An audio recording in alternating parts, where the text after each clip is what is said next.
Assalomu alaykum. Men oliy ma'lumotli psixolog Sarijanova Zebo Bahromovna 12 yillik tajribaga ega bo'lgan magistr psixolog hisoblanaman. Bugun sizlar bilan aynan sizlarning mavzuyingizga javob beradigan efir va xayrli efir bo'ladi degan umiddaman. Assalomu alaykum hammaga. Men Umida Zakirova, 13 yillik xalqaro toifaga ega psixolog, magistr. Bugun psixologlarni juda ham ko'p qiynayotgan savollar.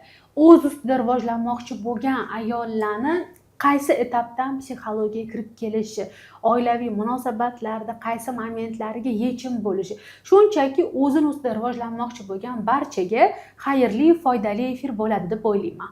Bilasanmi, men bitta savol bermoqchiman. Aynan hozirgi kundagi psixologiyaga qiziqish borasida juda ham ko'p ayollarni bilaman. Misol uchun psixologiya sohasida o'sha necha yildan beri ishlashadi, bilimi kuchli, lekin ish boshlasha olmaydi. Nimaga? Chunki oilaviy sharoitidan agar keladigan bo'lsa, yoki ajrashgan bo'ladi o'zi, yoki qanaqadir muammosi bo'ladi, yoki farzandsiz bo'ladi, yoki turmushga chiqmagan. Misol uchun universitetni bitirdi, lekin hali turmushga chiqmagan va men oilaviy munosabatlar bo'yicha maslahat bera olmayman, men boshlay olmayman deb haligacha ishlashni boshlamagan psixologlar juda ham ko'p. Shu haqida fikring nima? Bugun hamma stereotiplarni sindiramiz, потому что juda ham ko'pchilik, ayniqsa shu o'zbek xalqida shunaqa miyasida kichkinagina fikr bor. Aynan boshdan o'tkazgan tabib. Bo'lmasa tabib emas, bu xalq maqolamiz bor. Lekin bitta narsalar, например, kardiolog yoki xirurg hamma yog'ini kesib, yurak operatsiyasi qilayotgan kardiolog aynan o'zida yurak operatsiyasini qildirgan o'sha holat, o'sha состояние tushgan bo'lishi shart emas. Shunchaki ajrashgan ayol ham zo'r natija berishi mumkin. Agarda kerakli psixologik texnikalarni, kerakli psixologiyani qoidalarini, superviziyalarga amal qilsa, zo'r natija olib chiqishi mumkin. Yoki bo'lmasam turmushga chiqmagan qizlarimiz, misol uchun men o'zim men bunga oldin, oldinlari men turmushga chiqmagan vaqtimda men o'qitganman, hammani dars berganman, oilaviy munosabatlar bo'yicha dars o'tganman. Chunki universitet bitirganimdan keyin shunaqa vaziyat bo'lgan, yaxshi bilimli bo'lganim uchun va texnikalarim ko'p bo'lgani uchun gruppalar bemalol yig'a olganman. Dars berib, bemalol o'tolganman. Turmushga chiqmagan qizlar bu degani oilaviy munosabatlar haqida gapirishi mumkin emas. U nimani ham bilardi. Chunki unda kerakli darajada opit yo'q degani emas. Nimaga? Chunki har bitta texnika u bitta shablon. Uni agarda zo'r qilib o'rganib olsangiz, 5-6 ta o'z klientga qo'llaganingizda siz yaxshi natijasini olasiz. O'sha qo'llagan davringizda siz xatolaringizni anglab yetasiz va siz shu narsani tushunib oldingiz. Xuddi, например, xirurg qaysi organ qattaligini, qanaqa joylashgani, qayerda arteriya o'tdi, qayerda glavniy misol vena o'tdi, kровотечение ochilib ketmasligini shablonini o'rganib olgani kabi, bu uchun siz boshingizdan o'tkazishingiz yoki bo'lmasam er-xotin munosabati, siz xiyonat ko'rgan ayol bo'lishingiz yoki bo'lmasam oilaviy munosabat haqida psixolog gapirishi uchun siz полноценный idealniy oila bo'lishingiz juda ham ko'p. Endi Xudoga shukr, menda ham, Zeboda ham biz erli ayollarimiz, bolalarimiz, farzandlarimiz ham bor. Bu degani hozir ikkita psixolog chiqib o'zini oqlayapti deb o'ylashmasin. Lekin juda ham bizani, men bilaman, shunaqa zo'r psixolog hamkasblarimiz bor. Erligi yo'q. Lekin juda ham ko'p ularga tosh otishadi. Er haqida, oilaviy munosabat haqida gapirasiz, o'zingiz eringiz yo'q-ku. Bu degani, bu uni hayotidagi etapi, bu o'sha etapdan o'tdi, lekin bu degani u oilaviy munosabat haqida gapirishga haqqi yo'q degani emas. Ana shu narsa ko'pchilikni psixolog bo'lishiga to'g'anoq bo'ladi. Sababiki u o'zi idealniy emas, u o'zi primer bo'la olmaydi yoki bo'lmasa, masalan, men zo'r mashina haydaman, pulim ko'p bo'lsa, men o'shanda pul haqidagi mavzuni gapira olaman degani emas. Agarda siz to'g'ri shablonlarni bilsangiz, siz zo'r dars berishingiz mumkin. Darsni zo'r berish boshqa, unga amal qilish boshqa. Agar biz zo'r dars berib, zo'r o'sha bilimni yetkazib bera olsak, bu oladi. O'sha kerakli odam to'g'ri amal qilsa, to'g'ri natijaga chiqadi. Va bitta narsani aytmoqchiman shu joyda qo'shimcha qilib, biza subyektiv fikr bildira olmaymiz, biza maslahat ham bera olmaymiz. Maslahat bizga xos emas, ya'ni psixolog umuman maslahat berolmaydi. Biz yo'nalish ko'rsatamiz. Yo'nalishlarimizni, tavsiyalarimizni beramiz. Ya'ni qaysi yo'lni tanlaganda unda nima bo'lishi mumkin vaziyatlarni uni holatidan kelib chiqqan holatda ko'rsatib beramiz. Qattiq qanaqa reaksiya bildirayotganiga qarab, qaysi joyida unda misol uchun trigger bo'lyapti yoki qaysidir joyida unda qanaqadir og'riqlar yana chiqib kelishi mumkin. Shularni har birini ko'rsatgan holatda tanlovi oxirida baribir o'sha mijozni o'zi qiladi. Ya'ni bu yoqda bizani holatimiz yoki bizani ma'lum bir turmushga chiqqan yoki ajrashgan holatimiz u darajada ahamiyatli emas. Agarda biz o'sha holatni o'zimizda prarabotka qilib bo'lgan bo'lsak, если siz superviziyaga borib o'zingizni holatingizni prarabotka qilmadingiz va o'sha alam bilan ishlayapsizmi? To'g'ri, bu o'sha kasbingizga nisbatan xiyonat qilyapsiz degani. Nimaga? Chunki siz baribir o'zingizni subyektiv fikringizdan kelib chiqqan, alamlaringizdan kelib chiqqan holatda maslahat berasiz. Lekin qolgan vaziyatlarda biz o'zimizning ustida ishladik, superviziyamizga ega, biz o'zi bilamiz, hamma xulosalarimizni olib bo'lganmiz. Biz o'zimizdagi texnikalarimiz, bilimlarimiz, yo'nalishlarimiz bilan kelayotgan mijozni tahlil qilamiz, holatini, uni voqeaga nisbatan reaksiyalarini tahlil qilamiz va shunga qarab yo'nalish ko'rsatamiz. Ya'ni biza subyektiv fikr, mulohaza yoki maslahat shundoq ham biz bermaymiz. Ko'pchilik psixologlarning ham qiladigan xatosi maslahat beradi sizga. Maslahat ham keyin xalqimizda ham nima maslahat berasiz deb psixologga keladi, lekin to'g'ri yo'nalishdagi psixolog maslahat berishga haqqi yo'q. U ikkita yo'lni ko'rsatadi. Tanlov o'zingizda. Chunki biz birovni mas'uliyatini o'z bo'ynimizga olishimiz kerak emas. Aynan ustoz shogird kursida birinchi o'rinda biz qizlar bilan prarabotka qilamiz. To'g'rimi? O'z ustida eng avvalo o'zini qiynayotgan barcha muammolari ustida ish olib boradi. Natijaga chiqadi. Keyin ana shu natija chiqib bo'lgandan keyin, uni triggeri chiqmagandan keyin shu biron bir определенный holat keyin u bemalol psixolog bo'lib ishlay oladi. Har bir psixologga psixolog kerak. Har birimiz biza ham живой organizm, biza ham har xil holatlarni kechiramiz. Chunki ayollarda bir nechta emotsiyalar bor, har xil emotsional arg'imchoqlarda uchamiz. Eng muhimi o'shani kerakli davrda prarabotka qilsak, bizani shu momentda triggeri qilmaydi. Bu degani siz klientga Zebo aytgandek subyektiv yo'nalish bera olasiz. Siz o'zingizni emotsiyangizdan kelib chiqib deylik, qaynona kelin munosabati, qaynonangizga nisbatan nafratingiz bo'lsa, mana buni qil. Bu sizning fikringiz. Yoki ajrashgan munosabati, yo ajrim yoki bolangizni siz qattiq qo'l tarbiyalaysiz, bu degani unga balkim bu shablon to'g'ri kelmaydi. Vaziyatdan kelib chiqib. Shu sababli ozgina shogirdlik kursi haqida ma'lumot ber. Masalan, bizani ko'pchilik balkim tanimasligi mumkin. Balkim kimdir taniydi, yo mani, yo Zeboni. Biza mana 1 yildan oshdi, 1,5 yil bo'lyapti. Birga ustoz shogird kursiga asos solganmiz. Hozirgi vaqtda 30 tadan oshiq qizlarni o'qitdik.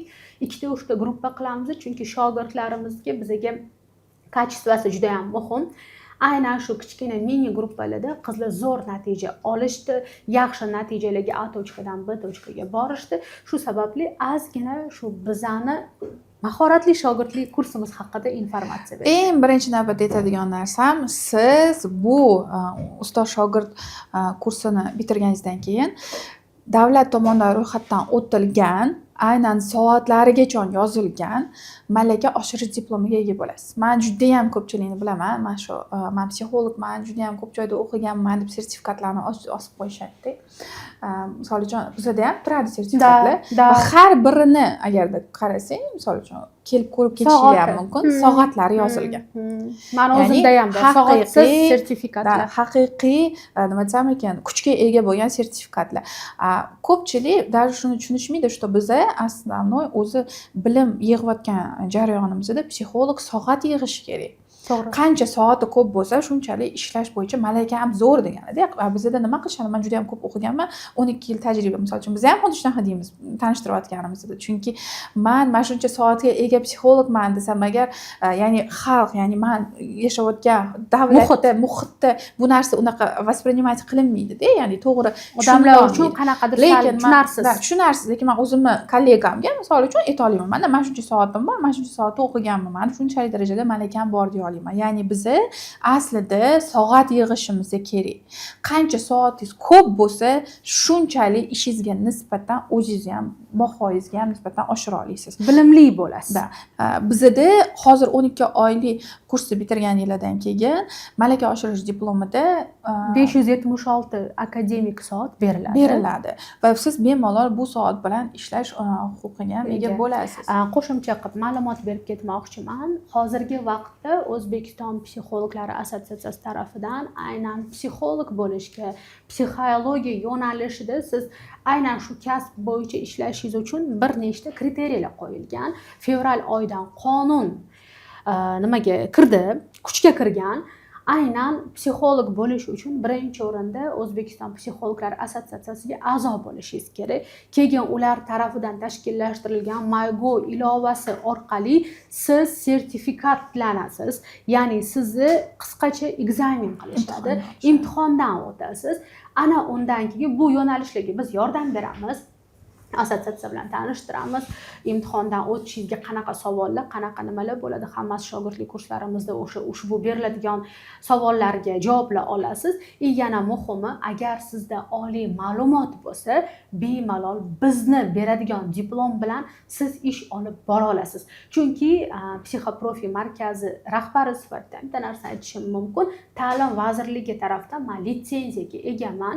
Ya'ni hamma narsa bizda qonuniy, litsenziya orqali man 1 yillik 576 akademik soatga ega diplomni Zebo va men bera olamiz.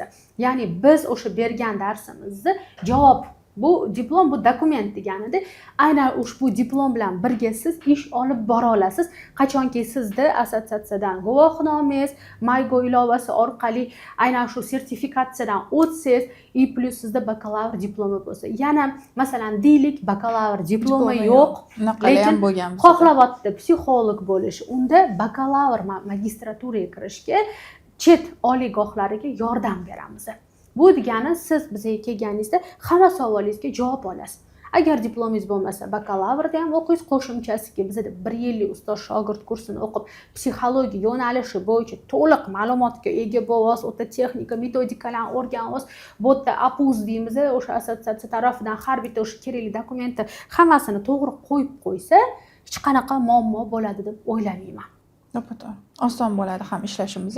Misol uchun bizda o'zi mana shu bitirgan kurslarim qizlarimizda umuman o'zi uchun psixologiyani o'rgangan qizlarimiz bor. Juda ham ko'p. O'zi uchun nimaga? Men psixologiyaga qiziqaman, farzandlarim bilan ishlashga, o'zim ustimda ishlashga deb kelgan qizlarimiz bor va bilasizlarmi, o'sha 3-oyidan 3-4 oyidan 500 ming so'mdan konsultatsiyalar o'tib pul topishni boshlashgan. Nimaga? Chunki har dars biza hozir mana mavzular bilan ham tanishtiramiz. Har dars biza metodikalar beramiz, texnikalar beramiz va har doim biza ustoz sifatida shogirdlarimizga o'rgatamiz-da. Farqi yo'q. 1, 2, 3 ta klientni bepulga oling, mayli. U yaqinlaringiz bo'ladimi yoki tanishlaringiz bo'ladimi? 1, 2, 3 tada siz uje shu metodikani to'laqonli tushunib bo'lasiz. Shu texnikalarni uje praktika qilib bo'lasiz. Keyingilariga mayli boshida o'zingiz uchun, yaqinlaringiz bo'lsa agar qo'l haqi deb qanchadir summa so'rang deymiz. Bu uje o'sha insonni o'ziga qo'yib beramiz. Lekin shunaqa vaziyatlar bo'ldi. Misol uchun boshida 50 mingdan, 200 mingdan o'tgan qizlarimiz hozirgi kunda 500 ming so'mdan ham bemalol konsultatsiya olishyapti. Uje 3-4 oyda ham juda ham katta natija. Chunki ular umuman psixologiya sohasida shu vaqtgacha konsultatsiya olib pul ishlamagan qizlarimiz va hammasi bemalol pul ishlab topib, kursni pulini kelib, mana men anaqadan konsultatsiyadan yiqqan pulimdan o'tyapman deyishgan. Yana misol uchun shunaqa shogird qizlarimiz bor, viloyatli qizlarimiz bor-da. Har darsga viloyatdan qatnashadi yoki onlaynda bizda o'qishadi. Va ular ham xuddi shunaqa o'zlarini viloyatlarida kurslar tashkillashtirishgan. Kurslarda bizdan metodologiyasini olib, ya'ni biza o'rgatayotgan texnikalarda, biza o'rgatayotgan darslardan kurs mavzularini tuzib, aynan shogirdlik kurslari emas, aynan ayollarga rivojlantiruvchi kurslarni tashkillashtirib, juda ham katta daromadga erishgan qizlarimiz ham bor. Bu bilan men bemalol faxrlanib ayta olaman, chunki to'g'ri juda ham shogirdlik kurslari psixologiyada rosalik ko'p, lekin sizni natijaga olib chiqib, sizni bemalol o'zini texnik texnikalari bilan chin qalbdan bo'lishib, texnikalarni hamma nyuanslari bilan o'rgatadigan psixologlar juda ham kam deb o'ylayman. Nimaga? Chunki даже shunaqa narsa bo'ladida, ko'p ko'rganman shu narsani. Misol uchun shogirdlik kursida o'zim ham bo'lgan, bir xil kurslarda o'qiganimda pul to'lab o'qiysiz va o'sha texnikani baribir o'zlashtirib, o'zingiz yana o'tmoqchi bo'lganingizda, yo'q, bunaqa qilishga haqqing yo'q, sani u mani kursim deb ush qiladiganlar ham juda ham ko'p. Ya'ni bu mani metodikam deyishadi. Yo'q, metodika umumiy, общий. Siz ustozga borganingizdan keyin uni bilimini bekordan bekorga bu amaliy ustida rivojlanuvchi kurs emasda bu. Bu aynan ustoz va shogird kursi. Biz sizlarga konkretno psixologiyada ilmiy asoslangan texnikalarni beramiz. Har bitta texnikani qanaqa uni fishkasi, qanaqa uni ichki kirchiklari, qaysi joyda siz qanaqa yo'nalish ko'rsatishingiz kerak, nimaga ahamiyat berish kerak. Misol uchun oddiy aytamanda, mana o'zim shogirdlarimda mix terapiyasida ishlashni o'rgatganimizda ham xuddi shunaqa chiqqanida, sizda mana bunaqa savollar berib ishlaganimizda qizlar hayron qolishganda, qayerdan bilyapsiz, mana keyingi savolni qayerdan bilyapsiz? Qanaqa berish kerakligini. Telesni qaraymiz, ya'ni tanaga qaraymiz. Misol uchun qaysi tanada qanaqa reaksiyalar bo'lyapti. O'zgarishlar o'sha reaksiyalarni o'qiymiz va shu reaksiyalardan kelib chiqqan holatda biz savol tuzamiz. Misol uchun aytaylik, agarda o'ng tomoni o'sha reaksiya beryaptimi, demak, bizda otaga nisbatan yoki onaga nisbatan chap tomon reaksiya berish kalibrovkasi deyiladi. Xuddi shunaqa biz o'sha tanani o'qib turib, unga to'g'ri savollar beramiz. Balkim kimnidir bo'ladi, mana даже mix terapiyada ishlayotganda tanada qayerdadir shu og'riq deganda, mana mana shu tuni ko'rsatishadi. Nimani gapira olmadi, nimani chiqara olmadi, mana ichga yutdi. Shunga qarab biz savol tuzamiz va bu uchun esa buni har bitta nyuanslarini o'sha darsda o'rgatamiz. Va buni siz keyinchalik bemalol o'zingizning o'quvchilaringizga, o'zingizning mijozlaringizga bemalol qo'lla olishingiz mumkin degan. Yana bitta muhim narsani shu o'rinda aytmoqchiman. Shogirdlik kursimizdagi mavzular menimcha hammaga qiziq. Albatta, hozir bizda O'zbekistonda juda ham ko'p ustoz shogird kurslari bor. Kurslar juda ham ko'p. Aytadi, karvon ko'p, rizqi bo'lak. Hammani o'ziga yarasha mijozi ham bor. Nega aynan bizani shogirdlik kursida o'qish kerak? Nega aynan bizni tanlash kerak? Boshqa kurslardan bizani nima farqimiz bor deganda, eng kattasi bu diplom. 576 soatga ega akademik diplom. Shunchaki bir varo qog'oz parchasi emas. Bundan tashqari ichidagi mavzular. Psixosomatika yo'nalishi. Art terapiya bu juda ham katta bo'lim. Hozir trenddagi o'sha map kartalar, neyrografika, plastilin terapiya, manka terapiya, simbol drama, psixodrama.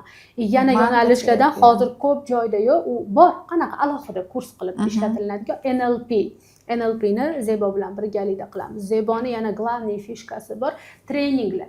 Aynan coach trening o'tishi bundan oldingi video urokimizda, video darsligimizda tushuntirib berdik. Обязательно ko'rishinglarni so'ragan bo'lardim, tavsiya qilgan bo'lardim. Aynan trening qanaqa o'tish, uni qonun qoidalari. Bundan tashqari neyropsixologiya. Bu neyropsixologiya juda ham katta bo'lim. O'zim izuchat qilishim uchun 2 yildan ortiq vaqt ketgan. Har kuni bu neyropsixologiyaga agar vnikat qiladigan bo'lsa, juda ham ko'p ma'lumot bor. Neyrobiologiya ham ichiga kirib ketadi. Miyadagi o'zgarishlar, hozirgi diagnozli bolalar bilan ish olib borish, bu degani siz klinikalarda ishlashingiz mumkin. Bu degani siz aynan diagnozli bolalarni yaxshi natijaga olib chiqishingiz mumkin. Aynan shu yo'nalishlarda yana qaysidir yo'nalishlar qolib ketgan bo'lsa, polностью diagnostikalarni hammasini o'rgatamiz. Eng birinchi navbatda terapiyalarda, gestalt terapiyalar, KPT terapiyalarni, psixoanalizlarni hammasi o'rgatiladi qizlar. Har birida, ya'ni siz leksiya eshitmaysiz. Ya'ni uzundan uzun leksiyalar emas. Hammasida amaliy qo'llaydigan texnikalar, metodikalar beriladi. Ya'ni umuman kursni o'zini olib qaraydigan bo'lsak, amaliyotdan iborat bo'lgan kurs deb bemalol ayta olmayman. Основной, chunki siz klient bilan ishlashingiz uchun biz shu kursni yaratganmiz. Xo'p, endi oddiy misolda sizlarga men tushuntirib bersam, nimalar o'rgatilinishi misolida. Ya'ni universitetda o'qigan bilimlaringizdan yoki boshqalarda o'qigan bilimlaringizdan farq qiladigan joylarni aytadigan bo'lsak, eng birinchi navbatda NLP bo'yicha menimcha ko'pchilik eshitmagan ham bo'lishi bo'lishi mumkin. Bu neyrolingvistik programmirование, ya'ni agarda qo'pol qilib tushuntiradigan bo'lsak, oddiy so'z bilan xalq tilida manipulyatsiya qilish, ya'ni boshqa insonga ta'sir qilish, uni o'z yo'nalishingizda nima desam ekan olib borish, hammasi, ya'ni vidomiylar bo'ladi, misol uchun o'shalarni hammasini verbovka qilishlarni hammasi o'rgatilinadi. NLP bilasizlar, bizda universitetda umuman soat sifatida kiritilmagan, dars yo'nalishi sifatida umuman kiritilmagan. Bu narsani biz sizlarga o'rgatamiz, ya'ni mijoz bilan ishlayotganda, ya'ni biz kerakli joylarimizga o'rgatamiz. Aynan mijoz bilan ishlayotganda uni qo'rquvlarini, uni ustanovkalarini перепрограммировать qilish, uni hozirgi holatidagi ma'lum bir hissiyotlarini o'zgartirishga, ma'lum bir ustanovkalar, ma'lum bir travmalarini to'g'rilab berishga, boshqasini kirgizishga biz sizlar bilan NLPda полностью shuni o'rganamiz. Keyingisi misol uchun oddiylardan ayta qolaylik, давайте. Oddiylardan aytadigan bo'lsak, mana universitetda hammamiz temperamentlar bo'yicha bilamiz. Misol uchun xoleriklar bor, juda ham jahldor, sho'x deymiz, sangviniklar bor, optimist deymiz, flegmatiklar bor, o'rtamiyona deymiz va melanxoliklar, umuman munosabatga kirishmaydigan insonlar deymiz. Xo'p, sizni oldingizga klient bo'lib keldi melanxolik. Nima qilasiz? Qanaqa yo'nalishda biz uni olib boramiz, natijaga chiqaramiz. Siz o'zi melanxoliksizda, o'sha uchun sizga hozirgi kunda stressga tushib qolgan, depressiyaga tushib qolgansiz. Men sizga nima texnika qilaman, u sizni xarakteringiz, temperamentingiz shunaqa ekanda deya olmaysiz-ku. Ya'ni aslida energetически agar oladigan bo'lsak, melanxolik bilan xolerikka ichki energiyasi bir xil bo'ladi. Bir xil, energetически bir xil. Просто bittasiniki plus chiqarilgan. Plusda, ya'ni agressiyada chiqaradi, bittasi minusda chiqaradi, ya'ni ichiga yutadi. Biz u bilan to'g'ri ishlayverishimiz kerak. To'g'ri yo'naltirib biz unga qarab turib, yoki misol uchun agarda xolerik oldingizga keldi-da, agarda xolerika o'tirib, mo'moyisi gapiring, nima bo'lyapti desangiz, ishoning xolerik maksimum 15 minutda gapirib bo'ladi-da. Asabiy ham chidamaydi ko'p gapirishga. 15 minutda o'sha gapirib bo'ladi muammosini va hammani ayblaydi, bo'lib tugadi. Axir shu uyog'ichi, uyog'iga nima qilasiz? Nima texnikalar olib borasiz? Agarda siz unga o'tirib, monotonni uni holatiga tushmasdan, unga kirishmasdan turib, monotonni holatda siz ham u bilan yana gaplashadigan bo'lsangiz, kechirasiz, sizni ayblab chiqib ketadi. Natija bera olmaysiz. Natija bera olmadim menga deb chiqib ketasiz va o'shanaqa vaqtda bizga kerak bo'ladi aynan bizani o'zimizni ovoz tonimizni moslashtirish. Вот nimaga NLP kerak? Psixolog sifatida har bitta klientni ovoz toniga moslashib, uni hattoki o'tirgan holatiga moslashgan holatda bizni uni o'qishimiz kerak bo'ladi va biz unga to'g'ri yo'nalish ko'rsatishimiz kerak bo'ladi. Dominant bo'lishingiz kerak. Sababi agarda siz klientni mijozi oldida dominant bo'la olmas ekansiz, siz mijozni natijaga chiqara olmaysiz. Yana muhim narsa, masalan, psixotipni, temperamentni bilmasdan turib, siz insonni, uni xarakterini, uni ichki holatini o'rgana olmaysiz. Sababi agarda siz uni qaysi yo'nalishdaligini, unda qanaqa travma borligini, o'zi 5 tagina travma bor. Ilmiy asoslangan 5 ta travma. Ana o'sha har bir insonda shu 5 ta travmani bittasi bor. Mana shu 5 ta travma haqida to'liq ma'lumotga ega bo'lsangiz, tashlab ketilgan bor. Keyin predatil travmasi deymiz, nima deydi o'zbekchalab, yoki bo'lmasam kutadigan travma bor. Mana shu 5 ta travmadan bittasida shu inson siz oldin bilib oldingizmi? Uni psixotipini, uni Zebo aytganda temperamentini bildingizmi? Bo'ldi, u bilan ishlashingiz ancha oson. Bu faqatgina mijoz bilan ishlash uchun emas, yaqinlaringizga ham. O'zi turmush o'rtog'ingiz bo'ladimi, yoki bo'lmasam kelin qaynona munosabatida, yoki ishda kommunikatsiyaga ko'pchilik kirisha olmaydi, o'zini travmasi sababli. Masalan, tashlab ketilgan покинутый travma, agar uni qayerdadir tashlab keting, bo'ldi, u o'sha yerda ishlamaydi. Kollektiv meni ajratdi deydi. Chunki bu holatlar bo'ladi. O'zimda mana xususiy bog'cha rahbariman, 35 tadan oshiq qizlar ishlaydi. Har birini har xil travmasi bor-da. Har birini agar shu travmasidan kelib chiqib men munosabat qilsam, bu zo'r, kommunikatsiya zo'r bo'ladi. Agar o'sha tashlab ketilgan travmani men ajratib qo'ysam, buni yana ham triggerich qilib knopkasi bosilib ketadi. O'shani men ko'proq lider roliga o'tkazsam, o'zini muhimligini his qilgani sari u yana ham zo'r natija beradi. Tushunyapsizmi, u psixologiya qanaqangi unikalli, har bir insonni agar biz travmasini ham bilib olsak, bu degani siz любой odam bilan oson kommunikatsiya qila olasiz. To'ppa-to'g'ri. Oson u bilan savol javob qila olasiz. Qaysidir momentda uni zo'r natijaga olib chiqa olasiz. Qaysidir momentda qaysidir energiya minusda bo'ladi, uni plyusga olib chiqasiz. Zo'r rezultat berasiz. Lekin eng muhim yana momenti bu inson o'zi tayyor bo'lishi kerak. O'zi ishlashni xohlashi kerak.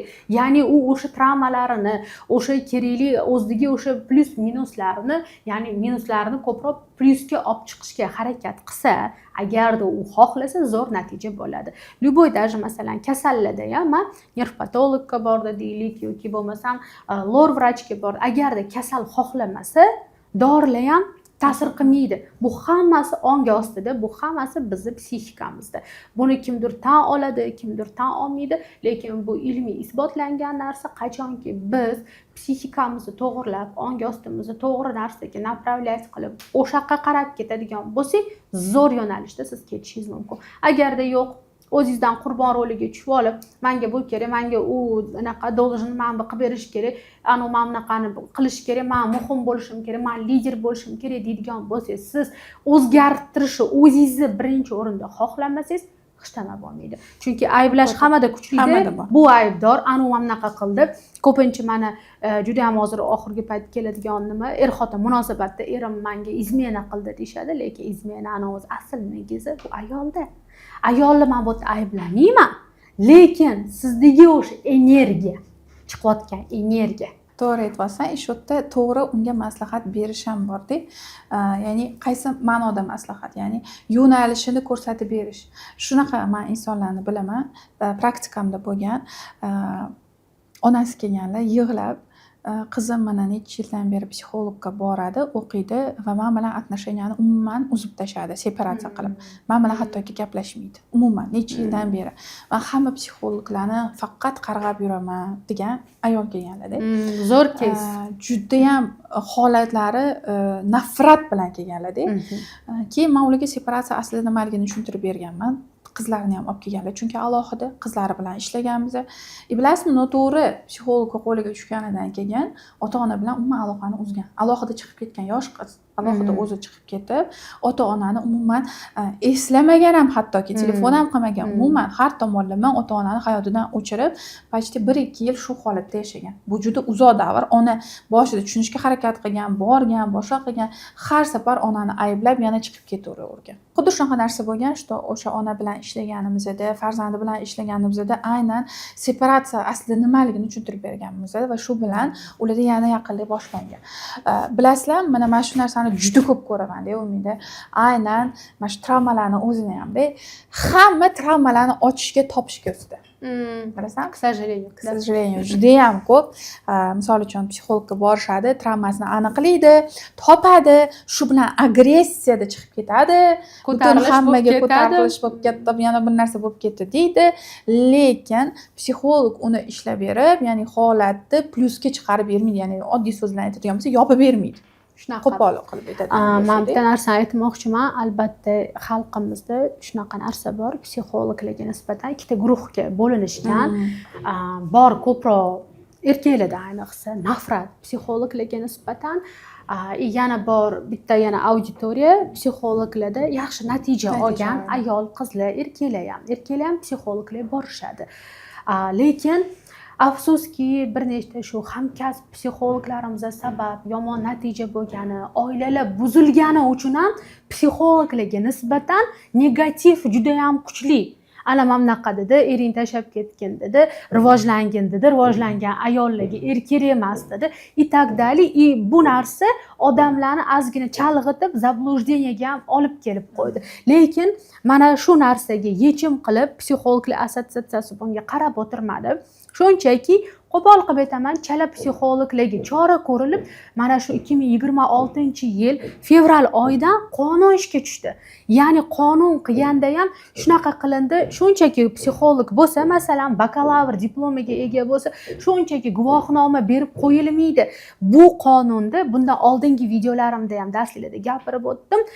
Aynan shu psixologga imtihon qilib sertifikatlab aynan o'sha negativ bo'lmasligi uchun davomida masalan doktorga ham bordingiz, noto'g'ri dori berib qo'ysa, u осложнение beradi, nojo'ya ta'sirlarni ko'rsatadi. Xuddi shunaqa psixolog ham noto'g'ri yo'nalish berib qo'ysa, bitta oila parakanda ham bo'lib ketgan. O'zimiz ham juda ham ko'p guvohimiz. Ko'p podkastlarda ham mana kelishganda misollar qilib, o'sha har xil situatsiyalarni gapirib berishadi. Ano kelin mamna qildi, mamnaqa bo'pti, qaynonasiga mamnaqa munosabat bildiribdi. Yo'q, psixolog masalan samootsенкаni ko'targin degani bu qo'pol qilib aytganda hammaga nisbatan naplevательский отношение degani yoki tupurib qo'ygin degani emas, o'zingga bo'lgan ishonchingni orttir degani, boshqalarni ham atrofdagilar hurmat qilgan holda. Bu degani masalan, bu meni shaxsiy chegaram degani, u boshqani hurmatsizlik qilib emas. Juda ham ko'p negativ mana shu narsadan, ayniqsa erkaklarda nafrat psixologligi nisbatan ko'pincha kommentariyalarni ham o'qiyman. Asalla oilani buzyapsizlar. Salla mamnaqa qo'ysalar, noto'g'ri yo'nalishingda mamnaqa bo'lib ketyapti deyshadi. Lekin hammani bitta o'roqda urish bu noto'g'ri. Ozgina bo'lsa ham har bir insonga tafakkur berilgan, ko'proq kuzatish, tinglash, eshitish, bu inson qatlida o'qidi, nimalar qildi, qanaqa natijalarga erishdi, ozgina bo'lsa ham xalqimizdan shu narsani so'rab qolardim. Borayotgan psixologingizni oldin biling. U qanaqa ma'lumotga ega, u qayerda o'qidi, u nimalar. Bizda yana bitta narsa bor, O'zbekiston hududida ezoterika yo'nalishiga umuman qarshilik. Chunki bu bizani alhamdulillah hammamiz musulmonmiz, islom dinidan chiqarib yuboriladi. Qur'ondan ham mana kelgan ezoterika, fanda ham bu isbotlanmagan, dindan chiqarib qo'yadi. Juda ham ko'p shunaqa psixologlar bor, к сожалению, qalbshunos, ezoterik, lekin u bizga mumkin emas. Mana shu narsani ozgina bo'lsa ham informatsiyaga ega bo'lib, ozgina bilimga ega bo'lib borsangiz, siz psixologga saralaysiz. Masalan, bozorga tushganda pomidorni bilamiz-ku, qaysinisi shirin bo'ladi, qaysinisi misol yopishga ikrabob bo'ladi, qaysinisi salatbob bo'ladi. Xuddi shunaqa psixologlar ham. Xuddi shunaqa, agarda siz muammolarga nisbatan, ya'ni travmalarni faqat topib, ochib qo'yish emas, unga to'g'ri yo'nalish ko'rsatib, to'g'ri natijaga olib chiqib, to'g'ri maslahat bermoqchi bo'lsangiz, albatta bizani shogirdlik kurslarimizdan tavsiya qilaman. Bemalol mana shu berilayotgan ma'lumotlar orqali qo'ng'iroq qilishingiz mumkin yoki direktdan yoki Umidani yoki meni profilimga kirib, direktdan anketa so'zini yozib qoldirsangiz, sizga hamma ma'lumotlar beriladi va biz o'zimiz sizga aloqaga chiqamiz. Sizdagi bo'layotgan qiyinchiliklarni, muammolarni, nima uchun ishga boshlab o'zingiz mijozlaringizni yig'olmayotganingizni hammasini siz bilan suhbat orqali aniqlaymiz. Barcha shogirdlik kurslari haqida ham ma'lumotni kanalimizga, ya'ni mana shu YouTube akkauntimizning biosidagi kanalimizga kirib ham bemalol qo'shilib olib o'qib chiqishingiz mumkin bo'ladi. Kanalda doimiy aynan psixologlar uchun yangi chiqayotgan tadqiqotlar bo'ladimi, metodikalar, texnikalar, qonunlar O'zbekiston Respublikasida chiqayotgani, shularning hammasi haqida doimiy ma'lumotlar beriladi. Bu kanal aynan psixologlar yoki psixologiya sohasiga qiziqqanlar uchun tuzilgan. Hammanglarni kutib qolamiz. Sog' bo'ling.